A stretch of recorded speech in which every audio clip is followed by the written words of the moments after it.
The Atlantis Space Medical Center hummed with activity as preparations for the Interplanetary Medical Conference reached their peak. Dr. Maya Nguyen adjusted her holographic display, reviewing the latest admission data while absently tucking a strand of dark hair behind her ear. As Earth's leading bioregeneration specialist, she had witnessed the transformation of her home planet into an interplanetary hub for extreme sports over the past decade, a development that kept her medical team perpetually busy. "Another Rigelian with atmospheric poisoning," she muttered, swiping through the case files. "Third one this month." The year 2375 had brought an unprecedented influx of extraterrestrial visitors to Earth. The planet's reputation as the solar system's premier destination for adventure tourism had attracted thrill-seekers from dozens of worlds, each with their own unique physiologies and vulnerabilities. Maya's specialty in cross-species medical interventions had made her the natural choice to lead the xenobiology division at Atlantis. She glanced at the holographic clock. The conference would begin in less than 24 hours, and she still needed to finalize her presentation on human tissue regeneration protocols. The timing couldn't have been worse for an emergency. The alert chime pierced the ambient hum of the medical center. "Dr. Nguyen to Emergency Bay 3, the system announced. "Priority Alpha." Maya's heart rate quickened. Priority Alpha meant life-threatening conditions with rapidly diminishing survival odds.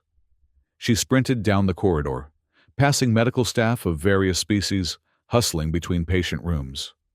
The sterile white walls of the medical center contrasted with the vibrant diversity of its occupants, a visual reminder of Earth's new role in the galactic community. Emergency Bay. 3's doors parted with a pneumatic hiss. Inside, a translucent being shimmered against the examination table, its gaseous form pulsating erratically. 2 medical technicians hovered nearby, monitoring equipment designed specifically for Paliar physiology. "Status?" Maya demanded, pulling up the holographic display. "Lieutenant Aru, Paliar Diplomatic Security," replied Dr. Lian Ko, Maya's most trusted colleague. "Competitive atmospheric diving accident. Severe compression resulted in structural collapse of their respiratory membrane. According to Paliar medical standards, we're looking at a 99% mortality rate." Maya approached the examination table. Lieutenant Aru's normally luminescent body had darkened to an ominous gray, with visible fracture patterns throughout their gaseous structure. The Paliar's communication module flickered weakly. "I failed the dive," came the translated voice, distorted by pain. Maya studied the diagnostic readouts.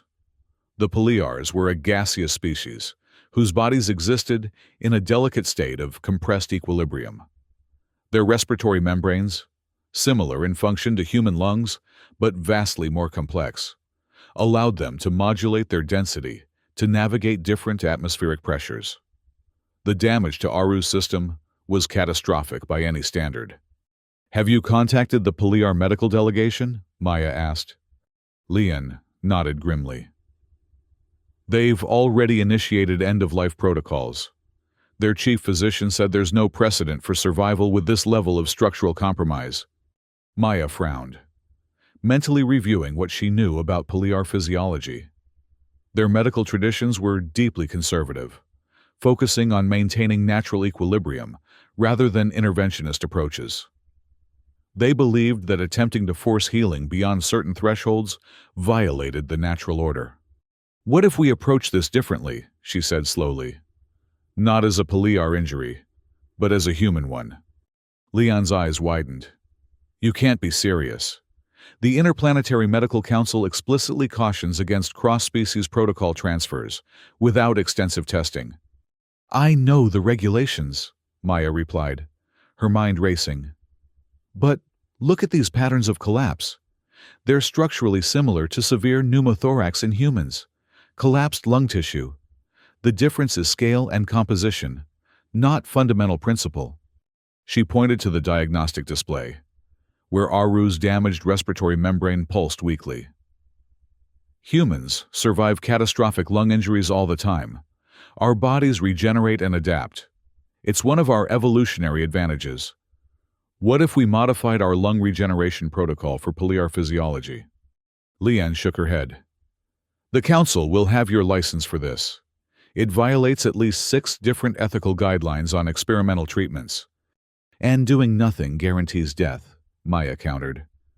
I'm not suggesting we turn them into a human, just that we apply human healing principles to their physiology. She turned to the communication device. Lieutenant Aru, I believe we can attempt a treatment based on human regenerative protocols. It's experimental and has never been tried on a Poliar before. Do I have your consent? The flickering light pulsed twice, the Poliar equivalent of a nod. Initiate recording. Maya instructed the system. I, Dr. Maya Nguyen, am implementing Emergency Protocol 7 Alpha, experimental cross-species medical intervention under life-threatening circumstances. Note my formal acknowledgement of Council regulations and the override based on patient consent and imminent mortality. She turned to her team. Let's move them to Xenobiology Chamber 1. I need a complete molecular mapping of Poliar respiratory tissue and the human pneumothorax recovery protocol. As they rushed Lieutenant Aru to the specialized treatment chamber, Maya knew she had just made a decision that could either revolutionize interspecies medicine or end her career. Either way, a being's life hung in the balance.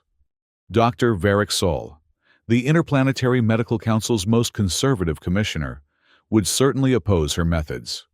Known for his rigid adherence to the principle of maintaining biological boundaries, Varric had blocked numerous cross-species medical innovations over the years. Maya could already hear his objections. Each species evolved within its own parameters. Forcing one species' healing mechanisms onto another is biological imperialism.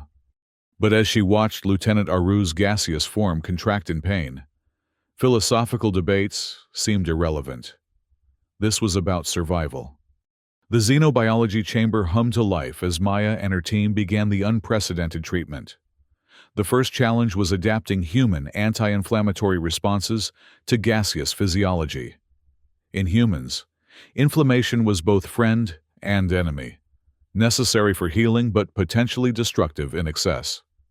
For Poliars, whose bodies existed in constant molecular exchange with their environment, the concept of inflammation didn't directly translate. We need to stabilize the molecular integrity first, Maya instructed. Synthesize a gaseous compound that mimics the boundary effect of human platelet accumulation. The medical synthesizer's word, combining elements that would create a temporary scaffolding within Aru's damaged respiratory membrane. It was the biological equivalent of a cast for a broken bone, something Poliars had never developed in their evolutionary history. Infusing now, Leon announced, activating the chamber's distribution system. Lieutenant Aru's form convulsed violently as the compound integrated with their structure. Alarm signals blared as their vital signs fluctuated wildly. "They're rejecting it," one of the technicians shouted. "No, it's not rejection," Maya countered, studying the molecular interactions. "It's adaptation shock. Their system doesn't know how to process this kind of intervention." She quickly adjusted the parameters. Reduce molecular density by 30% and add a neurological dampener. We need to give their system time to recognize this as helpful rather than invasive. The next hours passed in tense concentration as Maya guided her team through unfamiliar territory. Each step of the human recovery protocol required creative translation into Poliar terms. Where human tissue would naturally form scar structures, they had to engineer temporary molecular lattices. Where human blood vessels would regrow, they developed pathways for gaseous exchange. Throughout the process, Lieutenant Aru remained conscious, experiencing pain levels that would have rendered a human unconscious. Poliar physiology lacked centralized pain processing, meaning every damaged molecule registered distress independently. "Can we do something about their pain?" Leon asked, visibly disturbed by the patient's suffering. Maya shook her head grimly. "Poliar nervous systems don't respond to conventional analgesics. The best we can do is work quickly. By the 18th hour of treatment, the initial crisis had stabilized. Lieutenant Aru's respiratory membrane had stopped deteriorating, and the temporary scaffolding was holding. Maya stepped back from the chamber, exhaustion evident in her posture. Preliminary success, she noted in the medical log. Patient stabilized using modified human regenerative protocol. Continuing observation required to assess long-term viability. As she finished the entry, her communication device chimed. The message was brief, but ominous. Dr. Nguyen, your presence is requested by the Ethics Committee. Immediately. Maya sighed. The professional consequences were arriving sooner than expected. Maintain current treatment protocols, she instructed Lian. I'll deal with the committee.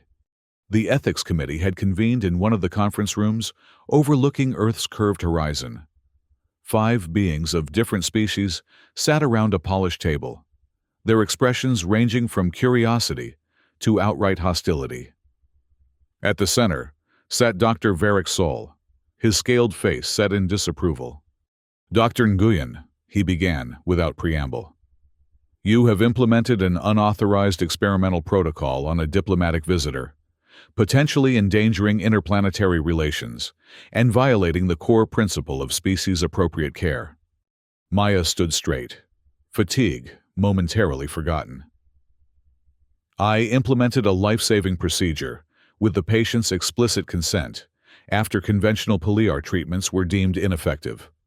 You forced human biological principles onto a gaseous life form, Varric countered. This is precisely the kind of medical imperialism the Council was established to prevent. With respect, Commissioner, Maya replied. I adapted human principles to Paliar physiology. I didn't force anything, and the patient is currently stable, contrary to the 99% mortality prediction. A Denebian committee member leaned forward, compound eyes reflecting the room's light. The issue isn't whether your intervention worked, Dr. Nguyen. It's that you proceeded without protocol review. These boundaries exist for reasons beyond immediate medical outcomes. Maya nodded acknowledgement.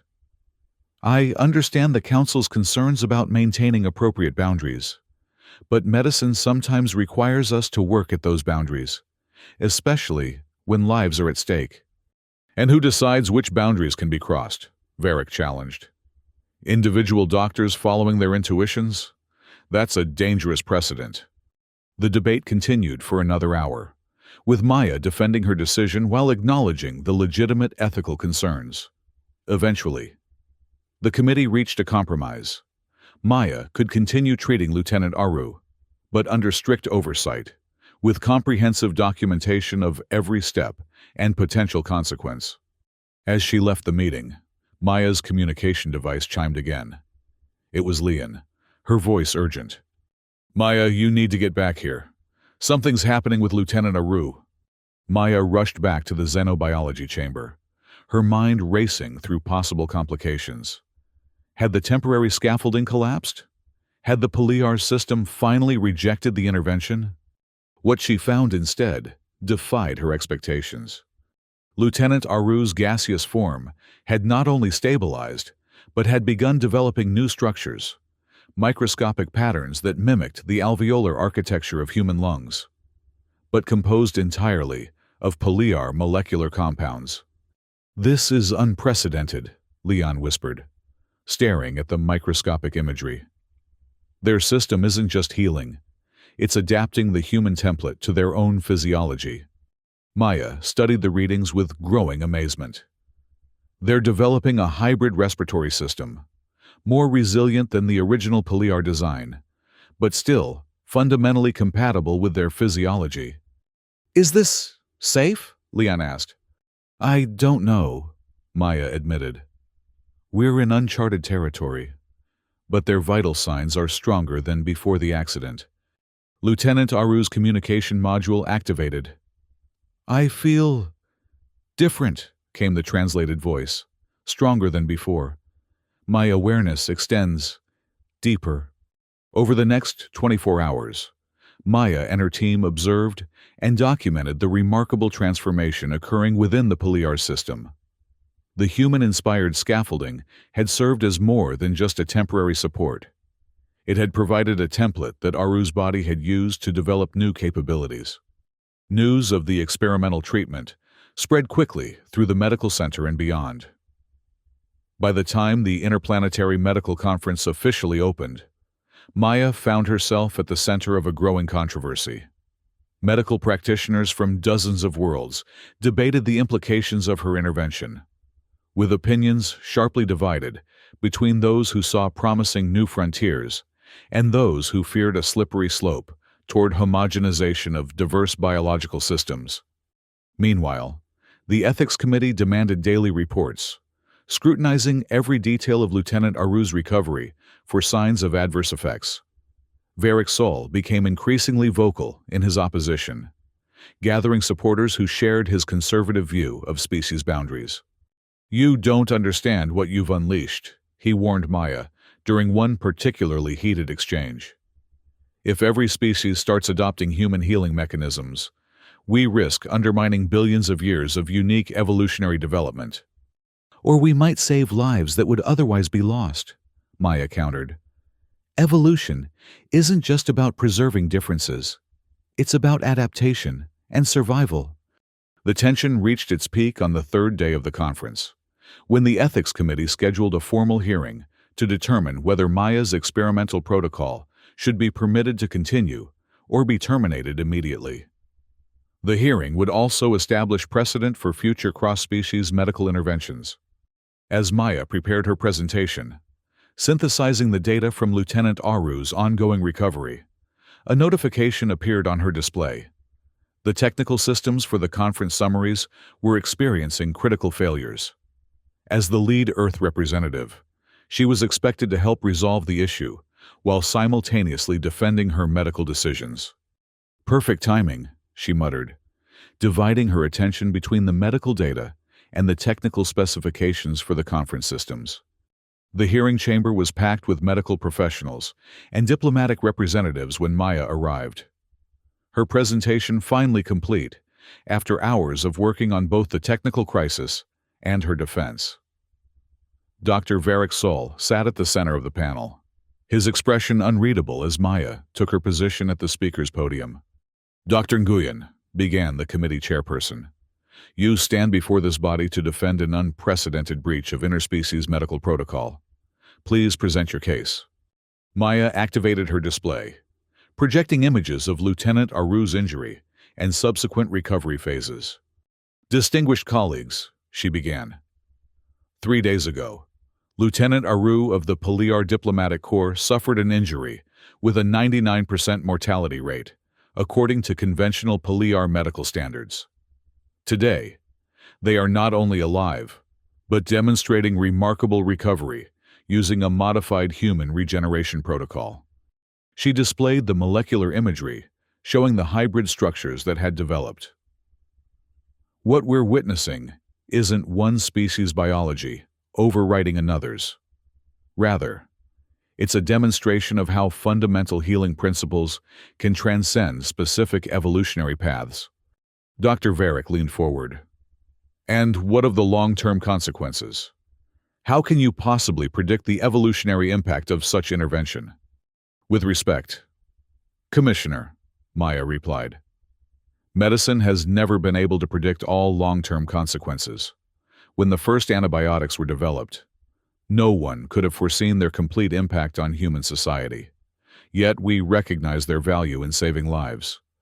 The debate intensified as experts from various fields weighed in. Some raised concerns about potential dependencies on human medical technology. Others pointed to the possibility of unforeseen biological complications across generations. As the arguments grew more technical, an unexpected interruption occurred. The chamber doors opened, and Lieutenant Aru floated in, their gaseous form now glowing with healthy luminescence. A murmur ran through the assembly. By medical protocol, Aru should still have been confined to the recovery chamber. "I request permission to address this gathering," came the translated voice, stronger and more modulated than before. After a moment of stunned silence, the chairperson nodded. "I am Lieutenant Aru of the Paliar Diplomatic Security Force." They began. "3 days ago, I was dying from an injury my species considers fatal. Today, I exist because Dr. Nguyen was willing to look beyond established boundaries." Their form expanded slightly, demonstrating a control of density that would have been impossible before. "My body has not become human. I remain Paliar in every meaningful sense. But I have gained something my species never evolved: resilience, the ability to heal from catastrophic damage." Aru moved closer to the committee. "Since undergoing this treatment, I have discovered that I can now withstand pressure variations that would have been fatal before. This is not a loss of Paliar identity. It is an enhancement of Paliar capability." The room erupted in discussion as medical scanners confirmed what Aru was claiming. Their modified respiratory system showed tolerance levels far beyond normal Paliar parameters, approaching the adaptability of human lung tissue without sacrificing the unique advantages of gaseous physiology. In the midst of the commotion, Maya noticed representatives from other species engaging in urgent conversations with their medical teams. Within hours, requests began flooding in from delegates seeking information about applying human regenerative principles to their own species' common ailments. The Ethics Committee found itself facing not just a single case, but a groundswell of interest from throughout the galactic community.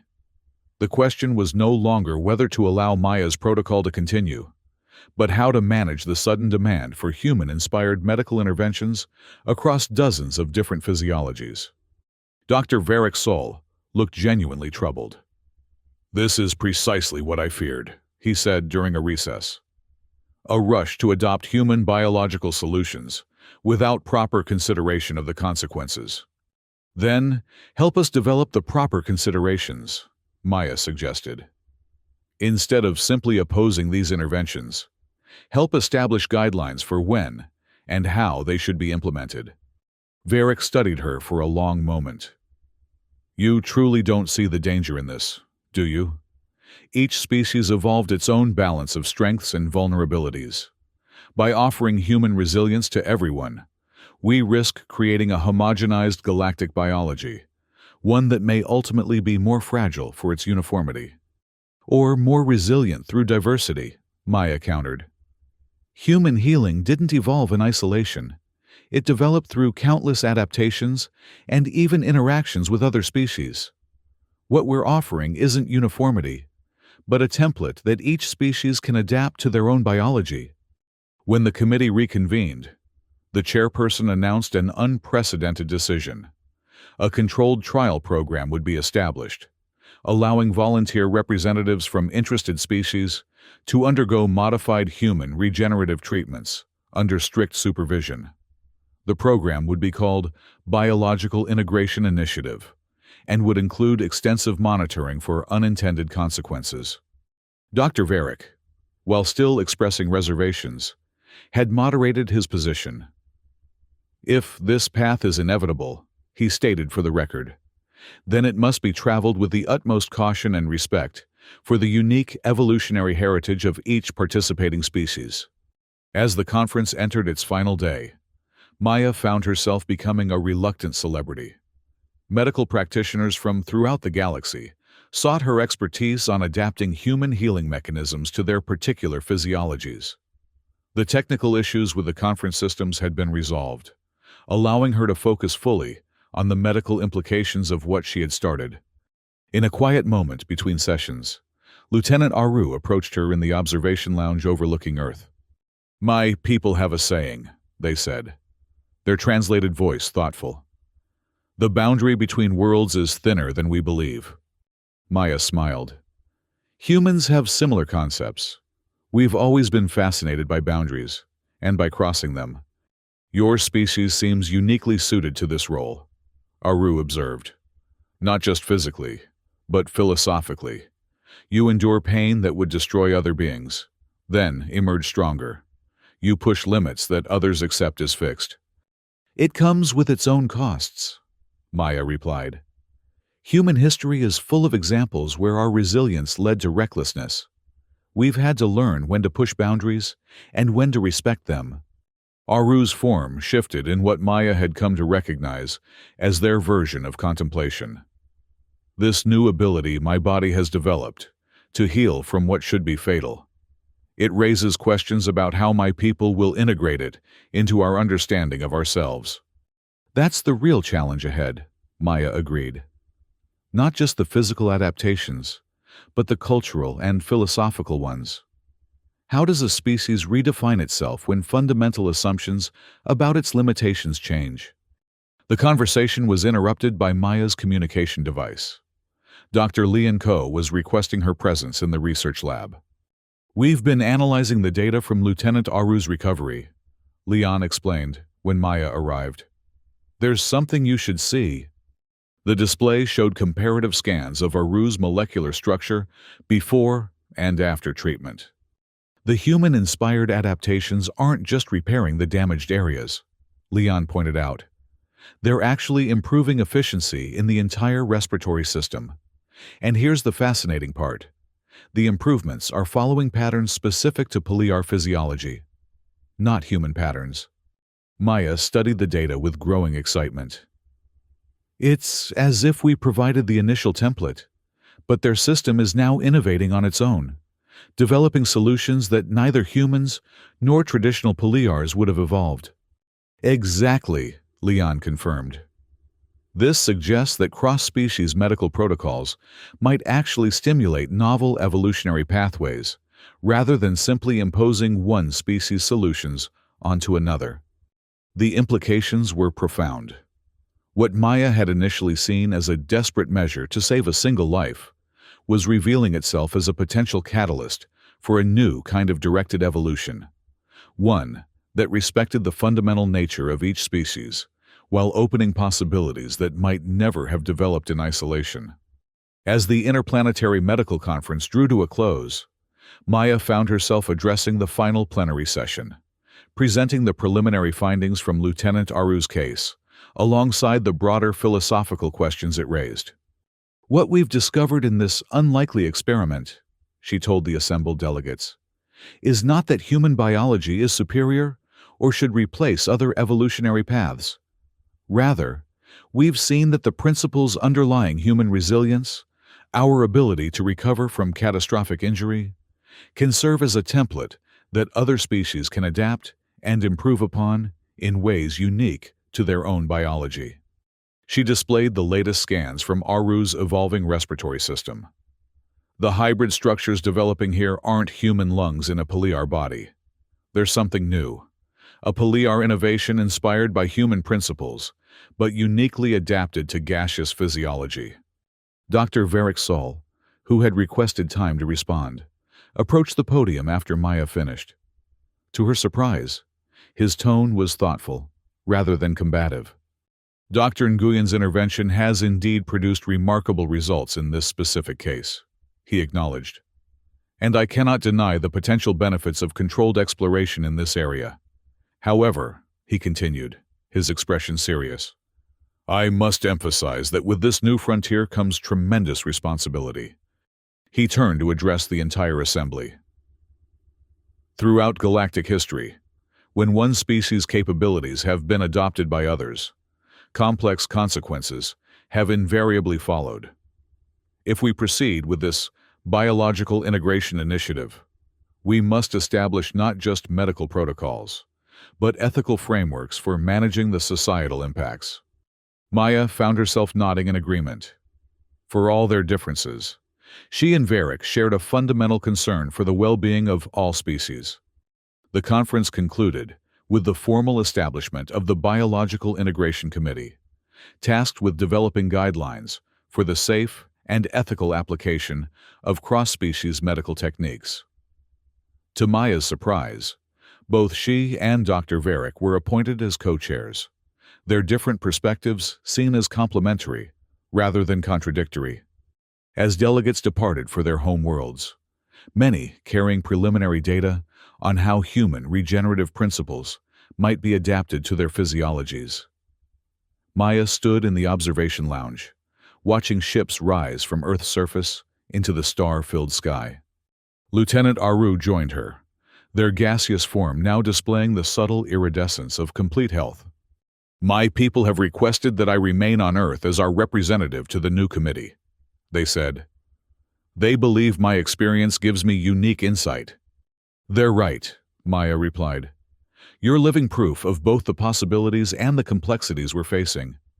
"There's something I haven't shared publicly," Aru continued after a moment. "Since my recovery, I've experienced sensations that Paliars don't normally have, a kind of awareness of my body's processes that's more individual." "How do you mean?" "Paliars traditionally experience ourselves as collections of cooperative molecules, with limited centralized awareness," Aru explained. "But now, I feel a more unified sense of self. It's not unpleasant, but it's different. More like how I imagine humans experience themselves."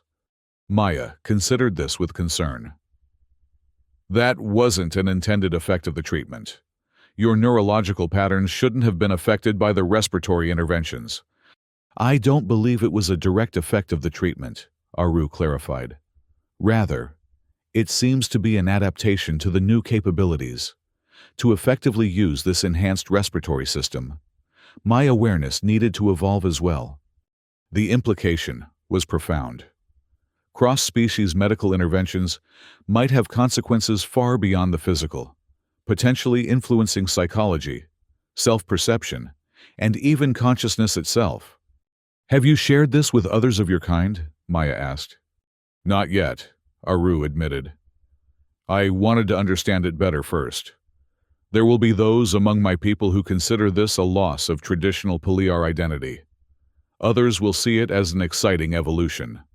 Maya nodded, recognizing the parallel to human history.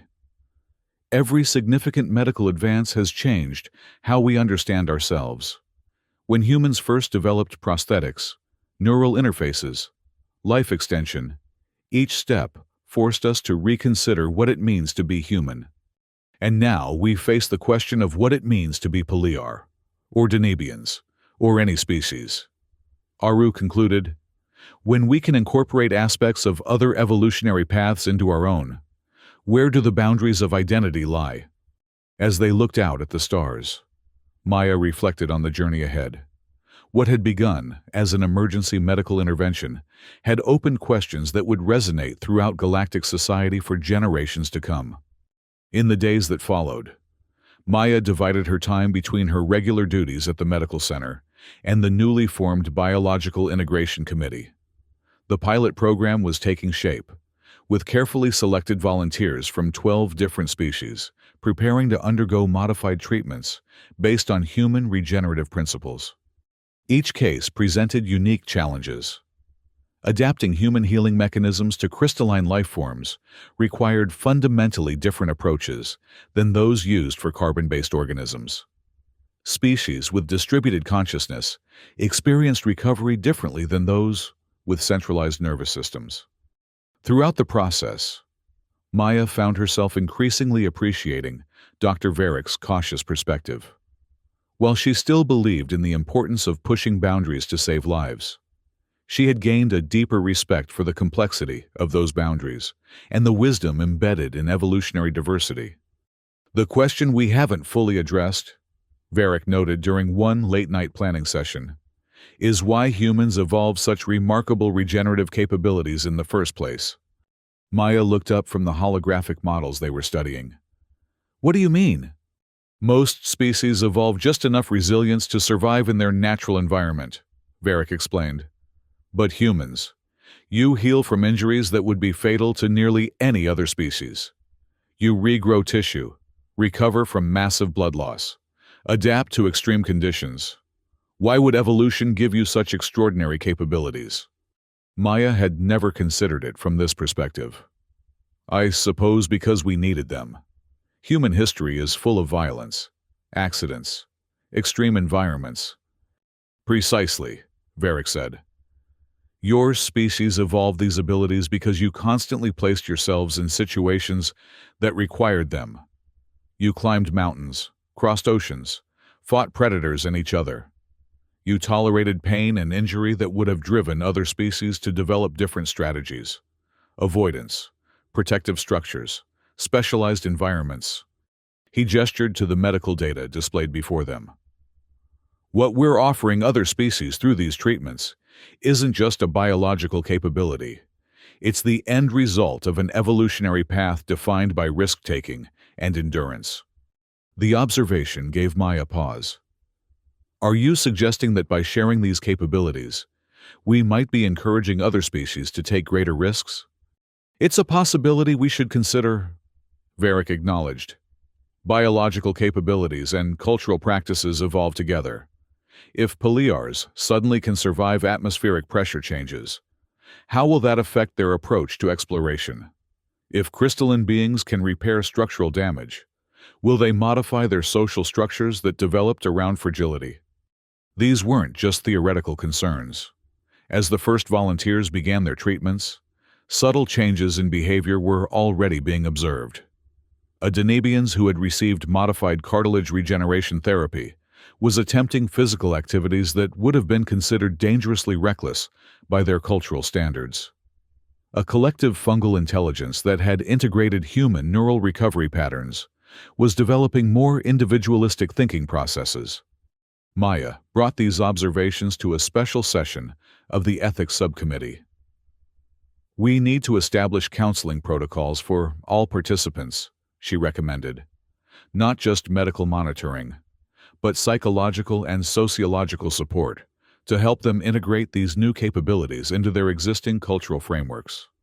The subcommittee agreed, expanding the program to include cultural anthropologists and xenopsychologists alongside the medical teams. It was no longer enough to ask whether the treatments worked biologically. They needed to understand how they affected identity, behavior, and social structures. As the program expanded, requests began arriving from worlds throughout the galaxy. Some sought solutions to specific medical challenges. Others were interested in the broader implications of cross-species biological integration. Earth, once primarily known as a destination for extreme sports and adventure tourism, was becoming a center for a new kind of medical innovation. 6 months after Lieutenant Aru's groundbreaking treatment, Maya found herself preparing for a presentation to the Galactic Council, the highest interplanetary governing body. The Biological Integration Initiative had grown beyond medical circles, attracting attention from political leaders concerned about its potential impact on interspecies relations and power dynamics. There are those who view this as a form of human cultural expansion, Dr. Varric warned as they reviewed their presentation. A way for Earth to exert influence by making other species literally more human-like. That's never been the intention, Maya objected. Intentions and outcomes don't always align, Varric reminded her, especially when dealing with technologies that cross deep biological boundaries. The council chamber was imposing, a vast hemispheric space with seating arranged to accommodate beings of wildly different physiologies. Representatives from hundreds of worlds occupied the tiered sections, their attention focused on the central platform where Maya and Varric would present. As they took their positions, Maya felt the weight of responsibility more acutely than ever before. What had begun as an emergency intervention to save one life had evolved into something that might reshape galactic society. Distinguished representatives, she began. 6 months ago, a medical emergency led to an unexpected discovery. The principles underlying human regenerative abilities could be adapted to benefit other species without compromising their essential nature. She displayed holographic images showing the successful treatments across diverse physiologies: gaseous Palears, crystalline Rigelians, collective fungal intelligences, and more. What we've learned through the Biological Integration Initiative is that resilience itself can be shared across evolutionary boundaries. The ability to heal, to adapt, to recover from catastrophic damage. These aren't uniquely human traits, but human evolution has optimized them in ways that can benefit others. Dr. Varick then addressed the potential concerns. We recognize the profound implications of this work. Biological capabilities shape cultural development, social structures, and even consciousness itself. That is why we have integrated ethical oversight and cultural support into every aspect of this initiative. The Council's questions were probing and sometimes skeptical. Representatives from traditionally isolated species expressed concern about potential homogenization of galactic biology. Others questioned whether access to these treatments would create new inequalities between worlds that could afford them and those that could not. As the session progressed, Lieutenant Aru requested permission to address the Council. Having become something of a celebrity as the first recipient of cross-species regenerative therapy, their perspective carried significant weight. Honored representatives, Aru began, their translated voice resonating through the chamber. I stand before you as neither fully traditional Paliar nor remotely human. I represent something new, a being who has integrated aspects of another species' evolutionary advantages while maintaining my own essential nature. They demonstrated their enhanced capabilities, modulating their gaseous density in ways that would have been impossible before the treatment. The question before us is not whether to permit this biological exchange. It has already begun, and its benefits are too significant to abandon. Rather, the question is how to ensure it proceeds with wisdom, equity, and respect for the unique evolutionary heritage of all participating species. The Council deliberated for 3 days following the presentation. During this time, Maya found herself reflecting on the journey that had brought her to this point. What had begun as a career in bioregeneration medicine had evolved into something far more profound, a role in reshaping the relationship between biology and identity across an entire galaxy. When the Council finally rendered its decision, it was more nuanced than a simple approval or rejection. The Biological Integration Initiative would continue, but under a new framework that emphasized voluntary participation, equitable access, and ongoing assessment of both biological and cultural impacts. Most significantly, the Council established the principle of evolutionary sovereignty, the right of each species and individual to determine how much integration they wish to pursue, with protections against pressure to adopt capabilities that might undermine their cultural identity. As Maya and Varick left the Council chamber, a sense of cautious optimism prevailed. The path ahead would not be simple, but it offered the possibility of a new kind of interspecies cooperation, one based not just on diplomatic agreements, but on shared biological resilience. We've started something remarkable, Maya observed as they watched ships departing for distant worlds, each carrying news of the Council's decision. And potentially dangerous, Varick added, though without his former hostility. But perhaps that's always been true of medicine, balancing the power to heal against the responsibility to respect natural boundaries. Natural boundaries have always been more permeable than we imagine, Maya replied.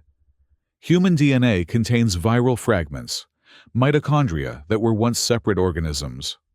Life has always exchanged and adapted. At a much slower pace, Varick noted.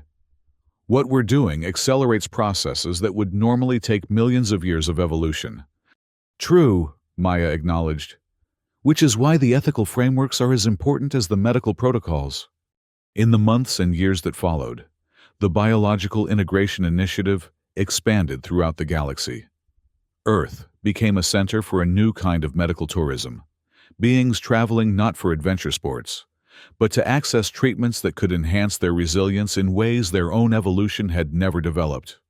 Lieutenant Aru, meanwhile, had become an ambassador for what some were calling the Resilient Galaxy movement, a philosophical approach that viewed biological exchange not as a threat to diversity, but as an enhancement of it. Their writings on the experience of integrating human regenerative capabilities into Paliar physiology became foundational texts in the emerging field of trans-species consciousness studies. For Maya, the work continued to present new challenges and revelations. Each species that participated in the initiative responded differently, sometimes in ways that could not have been predicted. Some developed hybrid capabilities beyond what either their native biology or the human template would suggest. Others found that certain human regenerative mechanisms simply couldn't be integrated with their physiology, requiring entirely new approaches. Through it all, the fundamental question that Varick had raised continued to resonate. What did it mean that humans had evolved such extraordinary resilience in the first place? Was it merely the product of Earth's particular evolutionary pressures? Or did it reflect something deeper about human nature? A willingness to endure pain, to push boundaries, to risk injury in pursuit of new possibilities? As Maya watched the initiative spread across the stars, she wondered if this resilience, this capacity to face damage and emerge stronger, might prove to be humanity's most significant contribution to galactic civilization. Not conquest, not technological innovation, but the simple, profound ability to heal what seems beyond healing. And perhaps, in sharing this gift, humans themselves might learn something essential about their own nature. The boundary between worlds was indeed thinner than anyone had believed, and in crossing it, all species might discover new dimensions of themselves. 5 years after Lieutenant Aru's groundbreaking treatment, Maya stood in the observation lounge of the Atlantis Space Medical Center, watching a group of medical students from 20 different worlds practicing emergency procedures together. Human techniques for dealing with traumatic injury were being demonstrated alongside Paliar methods for molecular stabilization, Rigelian crystalline regeneration protocols, and dozens of other approaches that had once been isolated within single species. Dr. Variksol joined her, his once rigid posture now more relaxed. After years of collaboration, they had developed a genuine respect for each other's perspectives. "Did you ever imagine this outcome when you made that first, desperate intervention?" he asked. Maya smiled, shaking her head. "Never. I was just trying to save one life." "And instead, you helped reshape how life throughout the galaxy understands itself," Varick observed. "For better or worse." "For better and worse," Maya corrected him. "Everything meaningful carries both." Below them, Earth gleamed blue and white against the blackness of space, no longer just humanity's home, but a symbol of a new kind of interspecies cooperation. The planet that had once been known primarily for its extreme sports and adventure tourism had become something more profound, a place where the boundaries between evolutionary paths were re-examined and sometimes transcended. Lieutenant Aru, now Ambassador Aru of the Paliar Diplomatic Corps, often remarked that the true significance of human resilience wasn't just in the biological mechanisms themselves, but in what they represented: the willingness to face damage, to endure pain, and to emerge transformed rather than destroyed. As Maya watched the diverse beings learning from each other in the medical center below, she reflected that perhaps this was humanity's most important contribution to galactic civilization, not the specific techniques of healing, but the underlying philosophy that boundaries, even those that seemed absolute, could sometimes be crossed in service of life.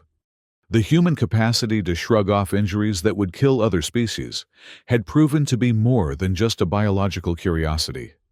It had become a template for a new understanding of evolution itself, not as a solitary journey, but as a process that could be consciously shared across the stars.